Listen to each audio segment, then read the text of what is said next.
Quantos milhões você perde quando 60 dias somem do seu cronograma?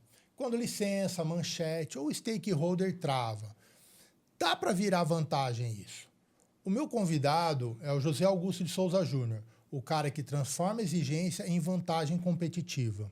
Ele viabilizou a primeira doação no formato para o Parque Carlos Botelho e lidera o projeto Tauari no Acre, que une crédito de carbono e impacto social com mais de 300 famílias.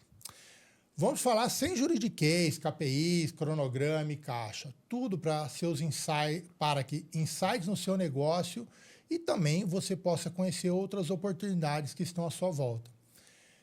Esse episódio, mais uma vez, é um oferecimento da People Shaper, que é um caminho para transformar o seu conhecimento em consultoria, treinamentos, mentorias e palestras, que vendem e geram autoridade para você. E também apoio da Skillflow Educação Corporativa, que cria programas sob medidas para desenvolver lideranças que transformam e trazem resultados sustentáveis. Juninho, Zé Augusto, José, o pai, bem-vindo. Prazer estar aqui com você, Matheus. E aí, como foi a vinda para São Paulo? Tranquila, é um prazer estar aqui com você. Amigo de tantos anos, tenho acompanhado o trabalho de vocês, especial para os empreendedores. Uma satisfação estar aqui com você. Cara, eu é que agradeço. Você, para mim, principalmente, tomou uma área completamente diferente. Explica um pouquinho o que você faz. Na verdade, eu segui o caminho do meu pai. Meu pai era do IBAMA, mestre, doutor em Ecologia e Recursos Naturais. Nós montamos a empresa, a Mata Nativa, em 97. Num primeiro momento, um sonho do meu pai de desenvolver reflorescimento na região de Ribeirão Preto. Isso foi se desenvolvendo. A gente foi sentindo as dores dos produtores rurais, de empreendedores na região de Ribeirão Preto. E o processo foi crescendo, o projeto da empresa foi crescendo. E hoje conseguimos atender praticamente todo mundo com serviços voltados para o mercado de preservação.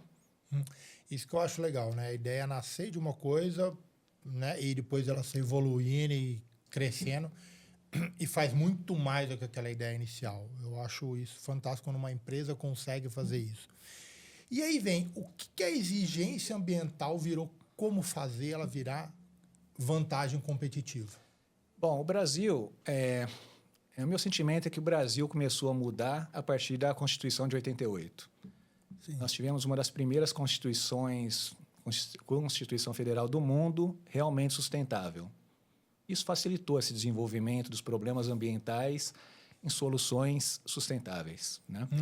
Nós tivemos a Eco 92 no Brasil, que ajudou bastante o desenvolvimento do mercado de preservação, já nascendo ali o mercado de preservação. Mas, efetivamente, em 2012, quando vem o Código Florestal, surgem as figuras que começam a transformar os passivos ambientais em ativos. Começa a transformar aqueles problemas que o pessoal do agro, indústrias, enfim, todo mundo tinha um problema com o ativo ambiental, a gente começa a transformar eles num passivo ambiental, a gente começa a transformar eles num ativo ambiental. E o Brasil é uma grande fonte de riquezas ambientais. Gigante. Né? Então, tudo que nós temos aqui no Brasil, nós temos a oportunidade de sair de uma situação de passivo ambiental para um ativo. E daí as oportunidades. As áreas, as matas ciliares, as propriedades que historicamente foram desmatadas, a vegetação foi desmatada durante o grande período de desenvolvimento do Brasil, apesar do Brasil ser hoje o país que mais preserva no mundo, começa a se transformar de um passivo para um ativo. De que forma? A partir do momento que o mundo começa a ter a necessidade de áreas florestadas, de biodiversidade, de ecossistemas equilibrados, começam a surgir as oportunidades desse histórico de preservação para o Brasil. E daí surge a Mata Nativa. A Mata Nativa, que saiu de um viveiro de mudas, no primeiro momento reflorestando essas áreas, começa a crescer como forma de consultoria, assessoria, partindo para a regularização, não só ambiental, mas fundiária das propriedades rurais também. Depois passando mais para a parte urbana, atendendo empresas construtoras e loteadoras em trabalhos de loteamentos em condomínios mais sustentáveis. Hoje, quando nós vamos comprar um lote, A ideia é que a gente não compra uma área devastada, e sim uma área equilibrada, onde a gente possa criar nossos filhos e uma expectativa de vida melhor. E depois, no segundo momento, a parte industrial. Hoje, o Brasil tem grande oportunidade de trabalhar de forma equilibrada. Nós temos um problema histórico também de educação ambiental, onde continuamos devastando nossas florestas de forma inadequada. Então, o que nós buscamos hoje é o equilíbrio entre uma economia realmente sustentável e a população. Tentamos trazer para a população, de uma forma geral, partindo do particular, não do público, uma educação que permita à população viver das riquezas florestais e ambientais que nós temos no Brasil. Isso é um ponto que eu vejo muita discussão, né? O quanto vale viver disso, né? Porque o pessoal fala, não, joga mata para o chão e constrói lá, eu vou tirar mais dinheiro. Como é possível essa convivência? Olha, Matheus, vamos pegar um ponto que o Brasil é muito rico, água. Sim. Nós somos muito ricos em água, mas a água realmente potável, né? Ou a manutenção de água potável. A partir do momento que existe uma devastação e existe nós atingimos diretamente nascentes e recursos hídricos, rios, riachos, a gente causa um prejuízo para o mercado como um todo. A gente não está tratando somente do mercado de todo ser humano, né? Uma necessidade básica de consumirmos água. Tudo que nós utilizamos, tudo que nós vivemos tem água. A madeira tem água. A madeira não é só água, tem carbono estocado aqui. Nossa roupa na produção tem água. Nosso alimento tem água. A cerveja tem muita água. A cerveja tem água. Então, a partir do momento que a indústria começa a sentir o prejuízo financeiro, ela começa a entender a necessidade da preservação. E o melhor fiscal que nós temos não é a parte legal, não é a Polícia Ambiental, a CETESB, é nós mesmos, seres humanos. A partir do momento que a gente entende que o prejuízo para a natureza causa um prejuízo não só para nós, mas para as gerações futuras, começa a ficar sério. A partir do momento que esse sério começa a atingir financeiramente as empresas, de que um ou outro consumidor deixa de consumir um produto, a partir do momento que aquela empresa está causando um prejuízo ambiental, começa a ficar importante para ela. Então, a junção de preservação ambiental com a economia é importantíssimo hoje. Sempre vinculado ao lado social. São as três pontas da sustentabilidade, né? A economia, a preservação do meio ambiente e o social. Então, isso eu vou já retomar esse negócio ali na frente quando a gente for falar do projeto lá no Acre e tal. Hoje, qual é o problema caro, digamos assim, que você resolve para as empresas hoje? Acho que o principal problema hoje das empresas é manter uma boa reputação.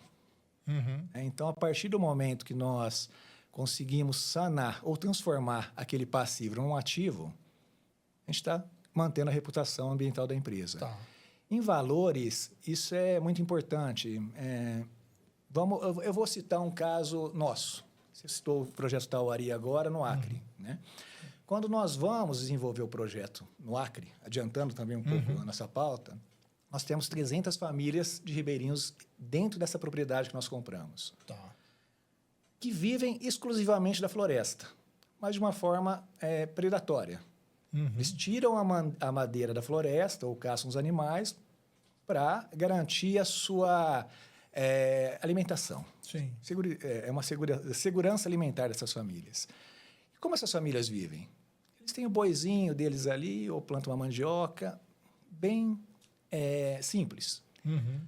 Se nós vamos para um lado de preservação direta, vamos colocar assim, que a gente obrigue como proprietário da área, a gente obriga essa população a retirar esse gado de lá. Nós estamos atingindo diretamente a segurança alimentar. Perfeito. Então, a ideia lá era fazer uma transição, a ideia de todo o projeto é fazer a transição desse passivo para um ativo, de uma forma sustentável. Então, nós trabalhamos a retirada gradativa desse gado, nesse caso específico, com a regularização fundiária da área que essas pessoas têm posse, transferência de propriedade para essas pessoas, de parte da propriedade, e garantirmos ali uma transição para uma SAF, por exemplo, uma agricultura sustentável ali, de uma forma que ela vá garantir nessa transição a segurança alimentar. Para a gente ter ideia em valores, todo projeto desenvolvido como o Tauari, a importância de um projeto sustentável, realmente, um projeto social realmente consistente, agrega valor ao crédito de carbono que ali está sendo... Sim. Né? Então, nós estamos trabalhando ali num projeto de 100 milhões de VCUs para 50 anos, que isso equivale mais ou menos $1 bilhão num período de 50 anos. 70% disso é revertido para a própria propriedade. Tá. Então, isso vai ser revertido não só para aquelas 300 famílias. Isso vira uma fonte de renda para eles também. Isso, para eles e todo o entorno ganha com isso. Uhum. Então, a gente está trabalhando com processo e com projeto para 300 famílias de forma direta e para uma população ali de 3 mil de forma indireta. A gente tem a melhoria de saúde, educação, tudo que... Sim. Onde você injeta dinheiro, existe um retorno em educação, saúde e melhorias da vida social dessas pessoas. Caraca. Qual que é o tamanho da área, mais ou menos? Ali nós temos 148 mil hectares, 129 mil efetivo de projeto do carbono, e esses 20 mil hectares fazem parte do projeto social. Então, você vê que praticamente 20% da propriedade, até um pouco mais, vai ser destinado para essas famílias e para a melhoria da condição. Essas famílias, nesse 20%, ela pode fazer o que ela quer ali? Não, a ideia é que a ideia é transferir a propriedade para elas, tá bom. Mas desde que, depois de a gente prestar um serviço de educação ambiental ali para elas, e elas tenham uma produção sustentável na área. Então, legal. Vamos passar assim, a troca que existe, olha, você tem essa propriedade, na verdade, você tem a posse, e nós vamos passar a propriedade para você, então você vai ser um proprietário rural, só que, em contrapartida, você deixa de explorar a floresta de forma inadequada e nós damos toda a estrutura e a educação para que você produza de uma forma sustentável, preservando a floresta. Show. E aí, o que as empresas têm a ver com os outros 80%? As empresas que poluem no mundo, elas emitem carbono, né? Certo. Então, elas estão poluindo o ambiente. Para uma produção sustentável, ela tem que compensar. Então, ela tem que comprar das propriedades ou das empresas que têm a sobra de carbono. Tá bom. O projeto Tauari em si, nós tínhamos, quando nós compramos a propriedade, o antigo proprietário tinha uma autorização para suprimir de forma sustentável, plano de manejo sustentável, para retirada de madeira dessa floresta. Então, ele tinha, estava ok, estava legal, sim, totalmente legal. Ele tinha a possibilidade de suprimir essa vegetação, ou parte dessa vegetação. Nós compramos a propriedade e desistimos dessa autorização. Com isso, o carbono que ia ser emitido não foi. Perfeito. E esse carbono, essa sobra, nós negociamos com as empresas que poluem, de forma que elas equilibrem ou tenham a pegada neutra da sua produção. Pô, que legal. E isso dá... Eu entendo isso que até de uma certa forma muito escalável. Sim, sim. A ideia o Tauari, eu acho que ele veio para mudar todo o cenário de carbono do Brasil. Historicamente, nós temos projetos muito frágeis no Brasil. Então, projetos com pouca integridade, com um monitoramento não muito eficaz. E, para você ter ideia, a mensuração. Vamos trabalhar um tema... Quando a gente vai tratar de carbono, a gente faz a mensuração em loco. O Tauari fez em loco a mensuração. Certo. Então, a gente não usou dados de bibliografia, outros estudos. Nós fomos ao local, no meio da floresta amazônica. Que delícia. Lá no Acre. Com uma equipe de 50 pessoas, biólogos, engenheiros ambientais, florestais, no Acre, que algumas pessoas até duvidavam que existia, mas hoje... ainda tem tá lá perdido, mas hoje tem um dos principais projetos da América Latina, o nosso projeto, a gente tem satisfação em falar isso. Então, fomos no local, mensuramos, identificamos as espécies, 140 parcelas. O estado do Acre tinha 4 quando nós chegamos lá. Temos 140 parcelas dentro da nossa propriedade, mensuramos, identificamos. Então, é diferente. É um projeto que qualquer pessoa do mundo, qualquer técnico pode ir lá, verificar a existência dessas parcelas e verificar o que existe de carbono em loco. Outros projetos não conseguem fazer isso. Pegam dados de satélites, outros dados que tornam inseguro E assim, quando um investidor vem de fora buscando segurança, ele não tinha isso no Brasil. Então, o Tauari veio para alterar isso. Muito difícil, um processo extremamente caro, mas a gente entende que para a gente ter um resultado em todos os lados, social, ou uma segurança para os empreendedores, as pessoas que precisam fazer um trabalho sério, a gente tinha que investir esse dinheiro e fazer acontecer. Que show. Então, o Tauari hoje ele vem para alterar o mercado e deixar o Brasil entre os principais players aí de conservação ambiental na parte florestal. Que legal. Caraca, muito legal. Ó, eu entendo que todo projeto existem erros clássicos, digamos assim, de projeto, né? Pelo menos para mim, o projeto de carbono é uma coisa muito específica. A gente mal é mais escuta. Hoje nem está mais na moda em falar de compensação ambiental, nada disso, né? É algo muito voltado a quem está poluindo, digamos assim. E mesmo assim ainda tem lá minhas dúvidas, sinceramente. Mas pelo menos eu estaria mais próximo. Mas beleza, voltando ali falando do projeto como em si. Como vocês fazem para evitar os erros clássicos desses projetos? Todo projeto, Matheus, ele segue uma metodologia. Os projetos hoje, os principais projetos são feitos pela Verra, que é uma certificadora sediada em Washington, e ela que emite as diretrizes para a elaboração desses projetos, né? Só que a maioria dos projetos, a Verra, quando lança a metodologia, tem uma dificuldade de entender o que são os biomas brasileiros. Nós temos biomas extremamente complexos, né? Se a gente pegar o bioma amazônico com a caatinga, com o cerrado, situações totalmente distintas. Perfeito. Então, quando vem as primeiras metodologias da Verra para cá, para o desenvolvimento dos projetos, ela considera as florestas americanas. Que não tem nada a ver com a nossa, mas nem com a Mata Atlântica. Aliás, exatamente. O bioma amazônico tem nada a ver com a da Mata Atlântica e a floresta igual. Nenhum dos 4 biomas nossos conversam contra espécies florestais. Sim. Uma ou outra área de transição que se encontra, um cerrado com Mata Atlântica, cerrado com bioma amazônico, mas fora isso, muito difícil. Então, aí começa a dificuldade, inclusive para os desenvolvedores do projeto. Então, acho que os principais erros nos primeiros projetos, no desenvolvimento em si do projeto, foi em cima disso. Eu não vejo, talvez não seja nem erros, né? Na verdade, seguir uma metodologia pensando numa forma de trabalhar que, na verdade, não se adequava ao Brasil. Nos últimos anos, a gente tem sentido uma adequação, ou a gente tem metodologias mais claras, o que facilita a integridade e monitoramento desses projetos. Show. Bom, e como é que é fazer um projeto tão grande, um lugar tão longe, precisa de parceria? Como é agregar, trazer essa galera para reduzir riscos? Principalmente, eu fico imaginando aqui, principalmente risco político. Sem dúvida. Nós tivemos o financiamento de um banco e o de um fundo, que é efetivamente nosso sócio. Tivemos um frigorífico investindo também no projeto de uma forma bem consistente. Legal. Isso nos permitiu contratar bons técnicos, tanto daqui, no gerenciamento do geral do projeto, de São Paulo, do Estado de São Paulo, mas como do Acre.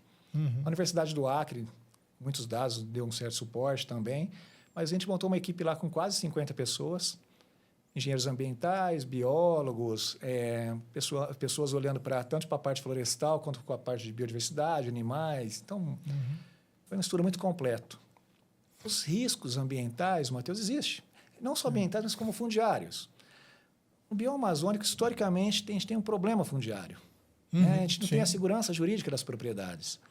Para você ter uma ideia, quando a gente foi adquirir, quando a gente foi comprar, buscando uma área para desenvolver o projeto nesse porte que nós queríamos, nós demoramos quase 2 anos. Muitas propriedades chegando, mas algumas propriedades com andares de matrícula. Então, propriedade com 4, 5 matrículas, existiam 4, 5 propriedades ali. Sim. Então, a grande dificuldade vem disso. Risco político existe. Na época de eleição, a gente sentiu muito forte o risco político, porque nós trabalhamos com uma população carente. Muita gente querendo se vincular ao projeto. Sim. A vantagem de se vincular a um projeto que se mostra um projeto sério, um projeto que vai dar certo, tem toda a possibilidade de dar certo, não só agora, mas futuramente, é muito forte. Sim. Então, o risco político de você seguir uma certa linha e desagradar uma ou outra entidade política é muito grande. Perfeito. E nós tivemos muitas dificuldades com isso em épocas de eleição, mas foram superadas quando as pessoas começam a entender que o que busca ali não é fazer política, é fazer o bem para a população local e o bem para o desenvolvimento da floresta ou conservação da floresta. Perfeito. Mas o risco existe. Quando a gente está falando de legislação ambiental e fundiária, com as alterações que temos, com a insegurança dessa parte que eu te falei das propriedades, das matrículas dos imóveis, com o risco sempre de ter alguém querer levar vantagem ou querer mostrar um vínculo para alguma vantagem política. Imagino. Você falou que tem um fundo junto com vocês, é parceiro nisso aí. O que o fundo ganha com isso? Qual que é a parceria com eles disso? Quando nós iniciamos o projeto, a ideia era que nós comprássemos a área, a Mata Nativa comprasse uma área. Mas, lógico, pelo valor da propriedade, pelo custo do empreendimento, nos faltou braço. Né? Efetivamente, faltou dinheiro na época. E o fundo veio nos ajudar não só no dinheiro, na busca do capital, mas como na montagem, na estruturação de todo o negócio. Isso foi extremamente importante para o sucesso do projeto naquela época. E aí ele tem a participação na venda do crédito do carbono. Sim. Hoje nós temos a Mata Nativa, no projeto Tauari em si, nós temos 30% do projeto, e esse fundo tem 70%. Então, do resultado disso tudo, no final, 70%, 30%, fica com o fundo, 70% a parte financeira. E aí eles põem isso dentro dos projetos deles. SRI, é isso? Não. ESG. ESG mesmo. Fundo de ESG mesmo. O fundo é voltado para sempre o ESG hoje, né? A estruturação. Sim. Hoje o mundo busca projetos ligados de uma forma séria ao meio ambiente. E o desenvolvimento de qualquer projeto ou investimento em qualquer fundo ligado a ESG, hoje tem sido muito produtivo e rentável para essas pessoas. Né? Isso é verdade. Agora eu vou falar um pouquinho do Parque Carlos Botelho. Cara, explica melhor o que é essa doação. Aí vem uma parte histórica também, Matheus. Nós começamos a trabalhar com compensação de reserva legal em torno de 2009 aqui no estado de São Paulo. Então, a gente comprava propriedades, regularizávamos a parte fundiária e ambiental e vendíamos como reserva legal para proprietários que tinham que compor os 20%. Tá bom.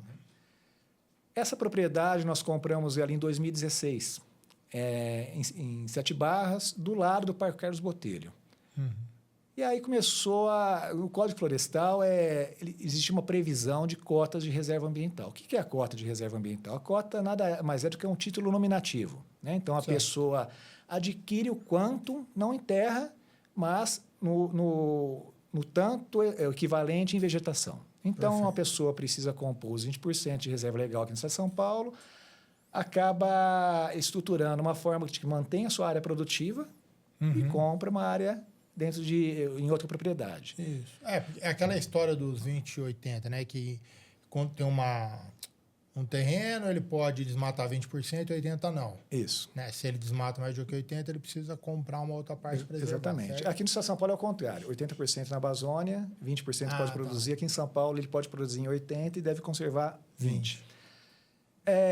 Quando começa a regularização das cotas de reserva ambiental, o primeiro momento o estado de São Paulo, que tinha um problema histórico de desapropriação indireta de propriedade para a formação de parques e unidades de conservação.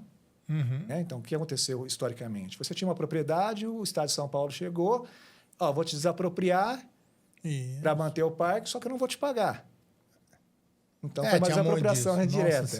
Então, muitos proprietários ficaram nesse limbo, sem receber, né? Com a área desapropriada, porque foi formado parques, florestas e tudo mais.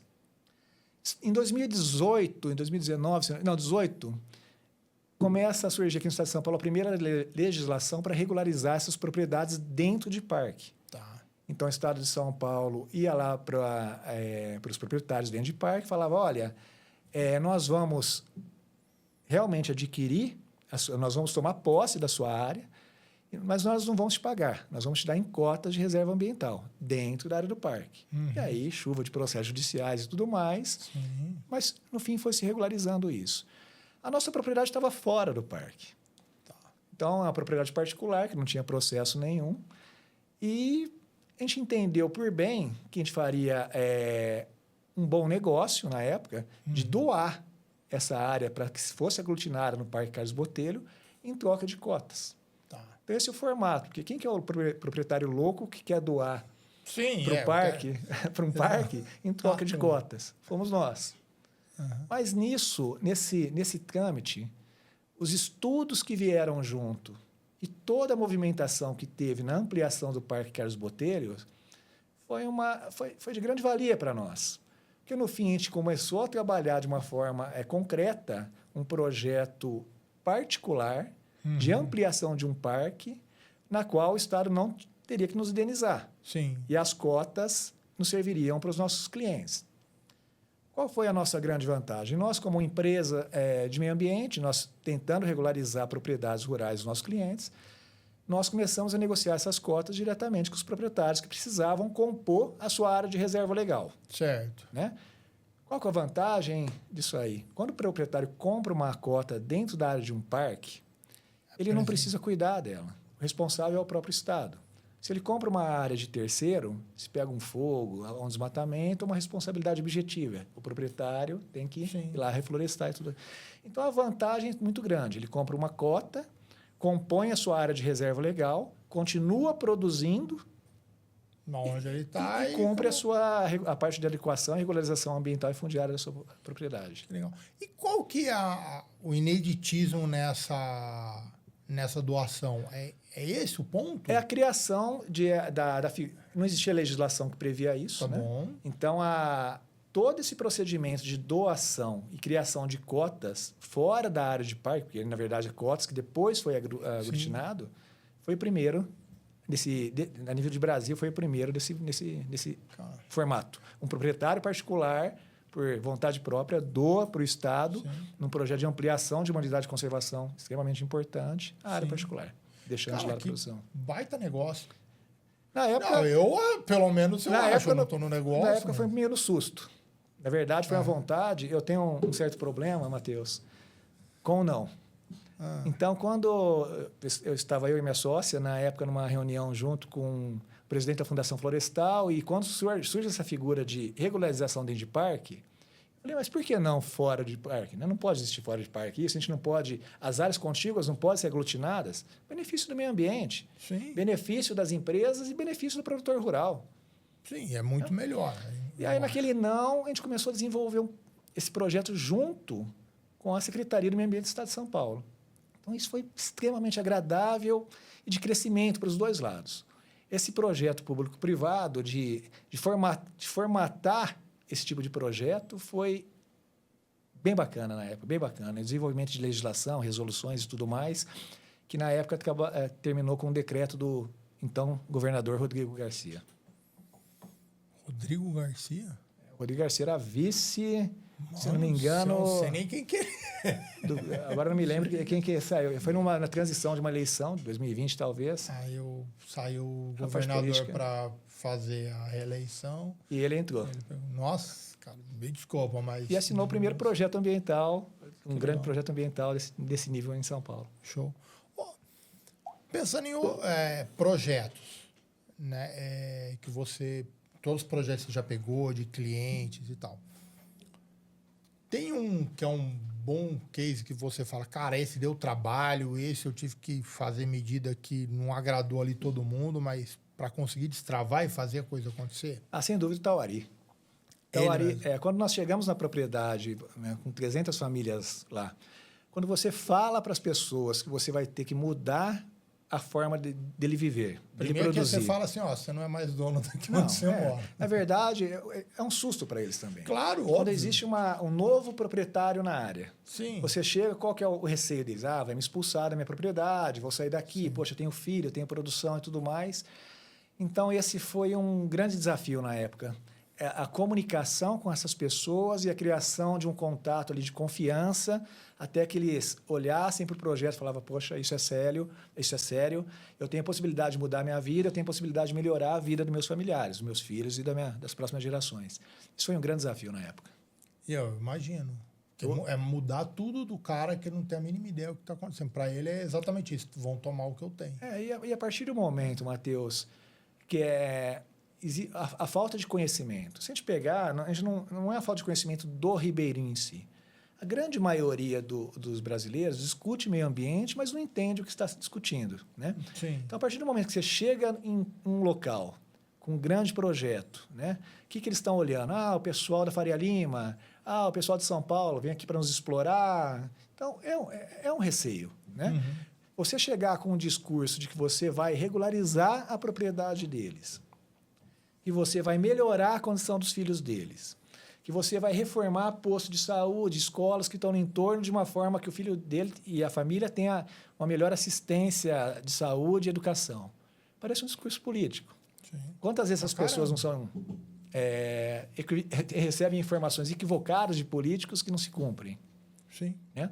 Então, a partir do momento que eles começam a ver uma coisa palpável ali acontecendo, séria acontecendo, começa a ver melhorar a situação num curto período de tempo da sua família, isso... E eles, vocês têm já que voltamos a falar deles, você tem meta de colocar as coisas para funcionar lá? Tem um cronograma? Quando a gente começa um projeto, existe uma linha de base. Né? Tá. Mas vamos pensar no Acre. A gente tem uma linha de base, ali a gente estava trabalhando com famílias com uma renda mensal de R$400 por família. Tá. Num primeiro momento, o nosso desafio foi chegar a um salário. Um salário mínimo, a gente está falando em aumentar 4 vezes a renda dessa família. Perfeito. Isso foi cumprido já.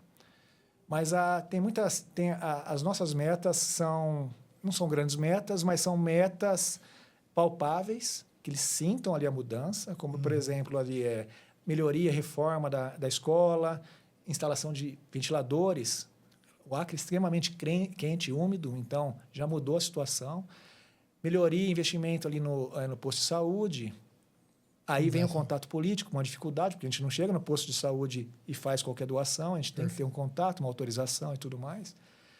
E algumas melhorias no transporte. Né? Na verdade, as grandes avenidas lá são rios. Sim. Então, os barcos, a gente fez um trabalho de limpeza nos rios, ali nos recursos hídricos, na fim de tirar galhos, melhorando o transporte público ali dessas crianças, acesso à escola. Então, já nesse curto período, as métricas foram cumpridas. Mas num período maior, a gente tem ali como métrica melhorar a educação dessas famílias. Mateus, o que seria um sonho para nós? A gente pegar o filho de um ribeirinho, que a melhor situação para ele, em certo momento, seria continuar a plantação e cuidando a plantação de mandioca, cuidando do gado do pai, ali as 2, 3, 10 cabeças de gados, e colocar essas pessoas numa faculdade. Né? Quem sabe essas crianças hoje não vão realizar os estudos necessários na nossa floresta para achar as outras riquezas que ali existem. E ali eu não estou falando de conservação de madeira, eu estou falando de estudos densos, estudos com fungos, galhos, árvores, folhas, frutos, de uma forma que a gente extraia da floresta riqueza realmente, né? E riqueza que vai melhorar toda a situação dessas famílias ali a partir aí cresce tudo.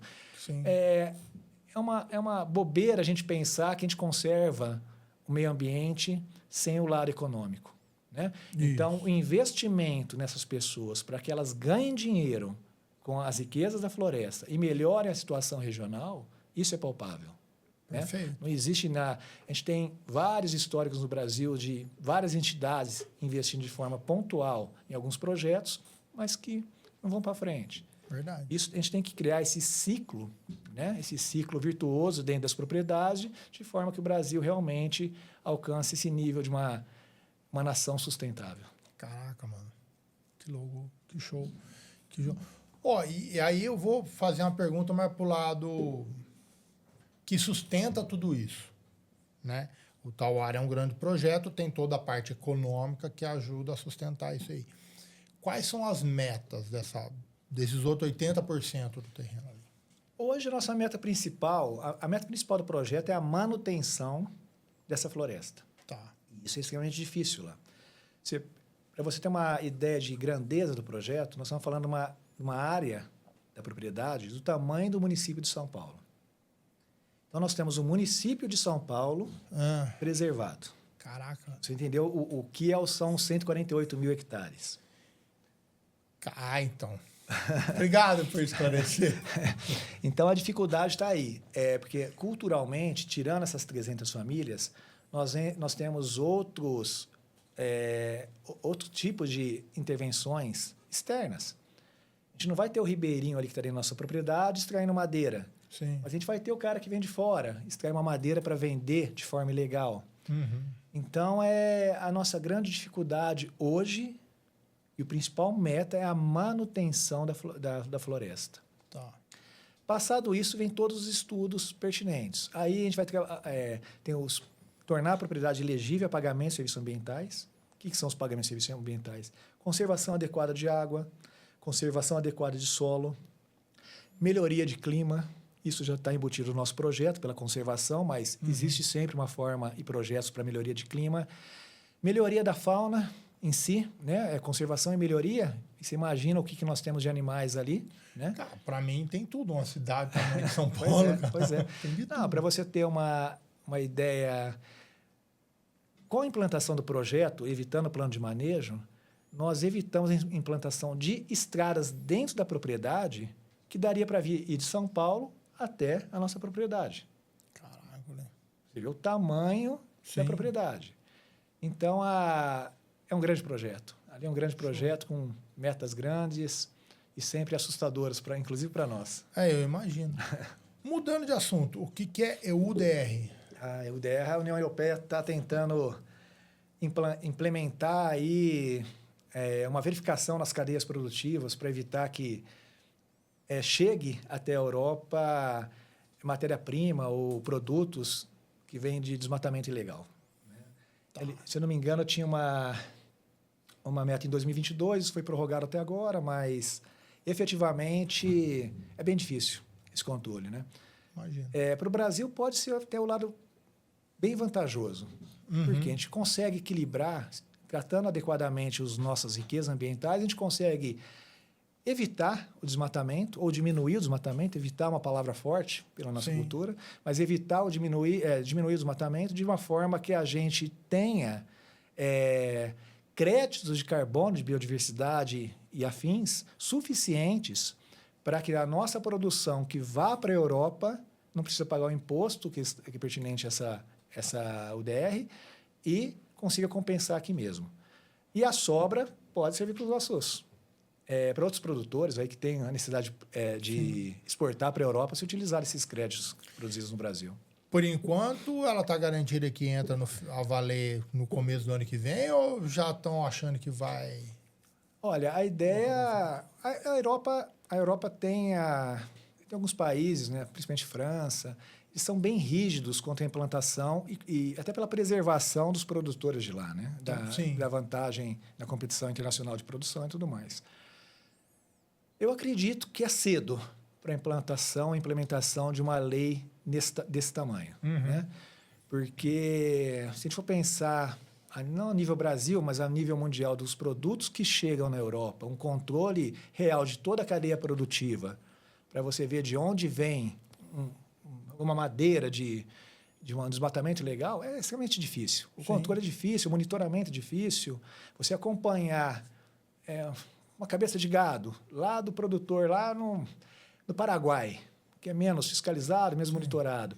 Quando ele entra no Brasil, numa cadeia produtiva, entra num grande frigorífico, todo o trâmite até chegar lá na Europa, é muito difícil. Sim. Eu não... Nós temos hoje tecnologia para isso, mas eu não sei se existe realmente a vontade de se fazer todo esse trâmite de uma forma tão célere como eles querem. Entendi. Cara, porque você estava falando agora, no primeiro momento eu confesso que falei, cara, não é tão difícil assim, mas aí você começou a falar, não, é difícil pra caramba. É complicado. E assim, pensando em tudo, né, Matheus? É o que eu sempre brinco. Sempre que eu penso em carbono estocado, eu sempre olho para a mesa. Sim. O carbono está aqui. Tudo que é produzido, nós somos compostos de carbono.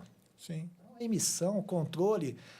Como que a gente pode garantir que essa mesa aqui não vende um produto ilegal, de um desmatamento ilegal, 100%? Nosso sistema DOF, controle de transporte, tudo é precário ainda no Brasil. É muito grande o Brasil. Sim. Você pensar numa madeira que sai do ar, vamos colocar, entrou um madeireiro ilegal lá no projeto Tauari. Oh, entrou? Só. Aproveitar um pouquinho de água para mim? Ah, é. O que foi que entrou aí? Eu tô longe do microfone aqui. Ah, muito bom. Só vai ficando longe. Vai afastando. Italiano ainda fala muito com a mão, vai com medo de bater no microfone. Se você quiser, você pode ir puxando ele mais próximo pra você. Vamos lá. Não, mas tá bem. Não, Aqui você tá sabe ok? que eu falo muito com a mão também. Aqui eu fico segurando a mão, na perna, mexendo, porque senão não vai. Espera que eu fugiu aqui onde eu estava. A gente estava falando da EUDR. Sim, eu estava falando da madeira, do controle da madeira. Se a gente pensar numa madeira que sai do projeto Tauari de forma ilegal. Foi lá, entrou um ribeirinho, um madeireiro de fora, cortou a madeira, serrou, vem trazendo isso numa caminhonete. Sim. O destino final pode ter sido essa mesa. Sim. Como você faz um controle disso? Vamos pensar que essa mesa pode chegar lá na França. Perfeito. Como você vai justificar todo esse transporte, esse trâmite até chegar aqui? É possível? É possível. Mas é difícil hoje. Cara, não, eu estou fazendo um paralelo com algumas outras coisas, o quão é difícil. Aqui, não vou dar nome, mas, poxa, tem carro importado, dono de carro importado zero não compra peça em desmanche, compra peça em oficinas especializadas, sejam elas concessionárias ou não. Ponto, beleza. Outro ponto existem roubos de peças de carros importados zero. Ele não está vendendo para o cara que não é o dono do carro que está pagando 500 conto. Ele está vendendo para quem? Provavelmente essa peça está chegando no carro desse dono que quer comprar coisas originais e, na realidade, é original, mas não é... Como é que fala? É fruto de roubo. E existe isso. Né? Cara, se isso acontece muito aqui em São Paulo, eu fico imaginando controlar isso aí, o quanto difícil é. Imagine tudo que a gente está olhando no nosso entorno aqui, como que não funciona, né? Como que chega, como que exportar. É difícil, hoje em dia é extremamente difícil. Volto, é possível, mas é um custo que em breve as empresas, as indústrias vão ter que trabalhar isso, mas eu acho que tem outras prioridades para eles. Outras letrinhas, CRAs. Explica o que é isso. As cotas de reserva ambiental é que a gente estava contando do projeto de doação da Fazenda Ribeirão da Serra. Isso. As cotas, elas servem para compor as áreas de reserva legal, mas hoje mais amplo, Matheus. Hoje, no primeiro momento, as cotas eram utilizadas só para compensação de reserva legal. Perfeito. Hoje, elas são utilizadas para, por exemplo, uma regularização junto ao Ministério Público. Existe um dano por pesca.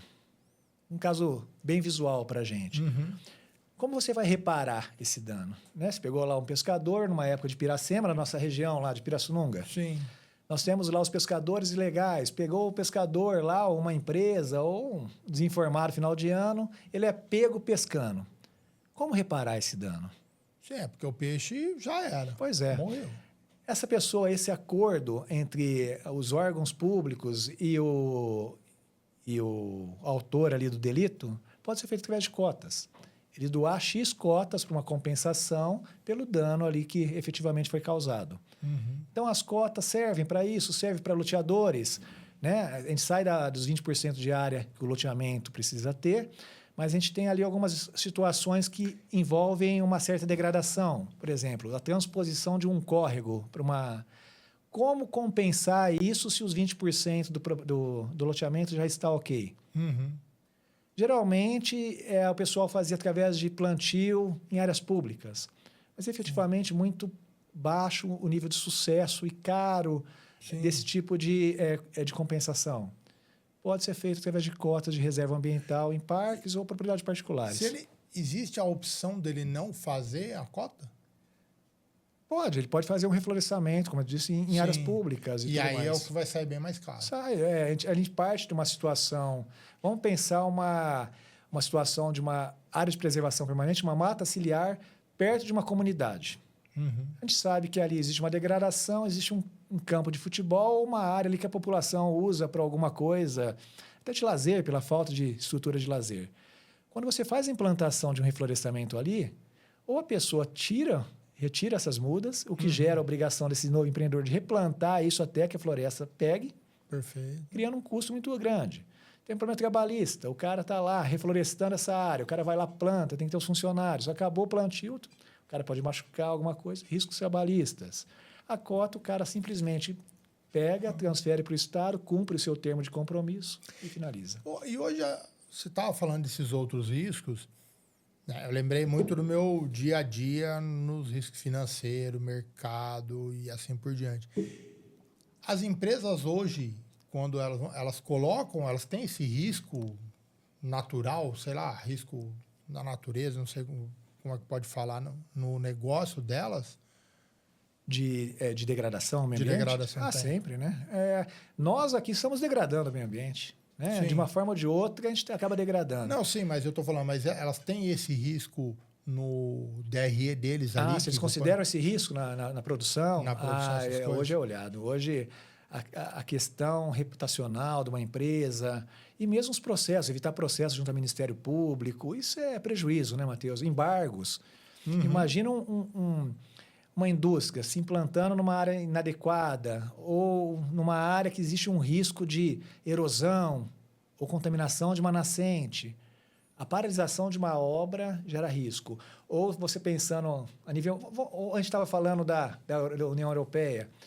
Ele faz uma produção de uma forma inadequada, chega a exportação, exporta o produto para a Europa, ele é barrado lá, causando prejuízo, ou de uma forma ou é taxado.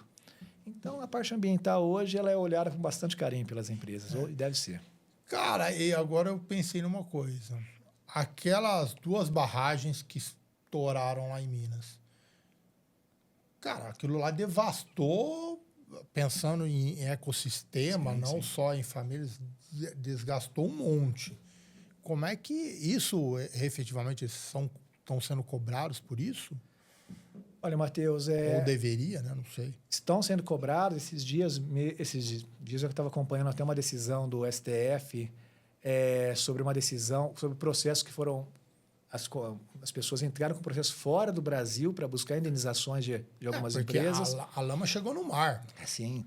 Mas o risco ali ambiental, eu não sei se conseguiu ser calculado e nunca é calculado de forma efetiva, né? Porque de pensar o tanto de lama que desceu ali... tirando as vidas que se perderam de animais, ali a gente não consegue chegar efetivamente. Só se existisse alguns estudos ali, o que deveria ter acontecido, né? Porque a partir do momento que você tem um processo minerário acima, eu acho que tem que ser contemplado todo a jusante dessas empresas minerárias, né? De barragens de contenção. Se existe o risco, tinha que ter sido contemplado antes, durante o procedimento de EARIMA, estudos ambientais, de uma forma que, quando ocorressem... Se ocorressem, a gente saberia o que fazer. Mas acho pouco provável que as empresas investiram nisso ou foram cobradas, na época, adequadamente. Eu acho que nem foram cobrados. Na realidade, eu acho que nem, sinceramente, não sei nem se pensava nisso. Pelo menos numa escala tão grande. Eu acho que... possivelmente não foi pensado, né? Pensar ali o número de pessoas que morreram. E a gente está falando de vida humana. Por pior que seja, ou por mais despreparado que seja a empresa em visualizar isso, eu acho que ela nunca contempla que pode chegar no grau que chegou ali. Sim. Eu fico pensando, sempre tem alguém que consegue pensar nisso, mas pensando na escala de empresa, fazer a coisa acontecer, levar... é muito complicado. Eu fico imaginando bem complicado. Você está falando sempre com o meio ambiente, você está sempre falando com autoridades, órgãos. Cara, não deve ser fácil falar com esse pessoal, né? Assim, logo de cara, né? Principalmente quando... porque vai ter embate, cada um olhando de um lado. O que você percebe, assim, que é uma receitinha que você usa, cara, para quebrar esse clima e o cara, pelo menos, querer te ouvir? Na verdade, nós trabalhamos com projetos e processos ambientais bem densos, né? Então, na primeira relação que nós temos com os órgãos públicos, a gente abre o que existe ali. Nós temos um problema. Sim. Se trabalharmos juntos para a solução desse problema, tudo se torna mais fácil. Hoje, Matheus, a Mata Nativa tem 28 anos. Né? Meu pai vem de um histórico de trabalhos em órgão público. Eu vejo que os órgãos se desenvolveram muito nesse período. Acho que hoje a gente tem bons técnicos dentro dos órgãos que têm uma visualização diferente de todo o procedimento, da importância do licenciamento, da importância do desenvolvimento adequado dessas empresas, né, em consonância com o meio ambiente. Então, eu acho que essa visualização de que o trabalhar junto de uma forma adequada das empresas com o poder público é benéfico para todos. Então, hoje, se eu precisasse chegar num técnico hoje e com um discurso, seria esse. Olha, nós temos um problema a ser resolvido, podemos trabalhar junto com a sua competência, com a nossa inteligência, tecnologia, para chegar num resultado bom para o meio ambiente. E vou até ser bem colocar, não quero botar a culpa em nenhum governo na pergunta, porque eu sei que para você tratar de meio ambiente, você tem o governo federal, aí você tem o estadual e tem o municipal. São 3 frentes, né? Quando muda o governo de qualquer um deles, efetivamente muda o jeito das pessoas receberem e quererem resolver esses problemas ou não? Isso aí independe do governo em dia ali. Pegando esses 28 anos que vocês têm, né? Mudou-se muito o governo nessas 3 esferas. Hoje, tratando de... O governo federal hoje trata mais da lei geral, vamos colocar assim. Trata como um todo do meio ambiente, né? Então, pontos específicos são tratados a nível federal. Por exemplo, a gente está vendo a perfuração do poço de petróleo lá na Amazônia, está dando um grande debate. Isso é um debate a nível federal. Quando a gente vai descendo para outros tipos de licenciamento, a gente está trabalhando com o governo estadual e municipal, e sempre ideal que seja municipal. Porque o município sente mais de perto qual vai ser o impacto ambiental gerado por um outro empreendimento ali, né? Quando há mudança de governo, sempre existe uma mudança, isso falando em municipal e estadual, direcionamento da forma de conduzir os projetos ou de adequar a análise com o tipo de governo que se quer. Por exemplo, não sei se forma adequada, mas os governos de esquerda são vistos de uma forma a conservar mais as florestas e investir mais em florestas. O governo de direita, eu acho que erradamente, é olhado de uma forma que devasta mais as florestas. A gente teve nos últimos 8 anos aí os 2 governos. Sim. O que a gente sente é que as deficiências são as mesmas. São as mesmas. A gente não teve, nem no governo de direita, nem no governo de esquerda, a gente teve grande sucesso no desenvolvimento de novas legislações, novos procedimentos que realmente fossem significativos no Brasil. A gente está vendo aí sendo aprovada a lei do carbono no Brasil. Começou com o governo, revogaram um decreto, trouxeram uma lei, mas falta muito ainda para a gente ter algo concreto no Brasil com relação ao mercado de carbono. Uma coisa que muito em pauta hoje. O meu entendimento é que deve haver uma continuidade das diretrizes principais. Lógico que eles vão adequar uma ou outra para uma forma de entendimento deles, mas deve ser seguido. Mas eu acho que politicamente a gente vai sofrer bastante ainda com essas alterações de um ou outro governo com relação ao meio ambiente. Entendi. Eu tenho na minha ignorância, não conhecer, eu tenho nela que é possível tornar uma região desenvolvida usando os recursos da natureza, né? De várias formas, não só ali da população, estratificando, plantando dentro do que possível, mas também usando, por exemplo, o trabalho que vocês fazem lá no Tauara e tudo.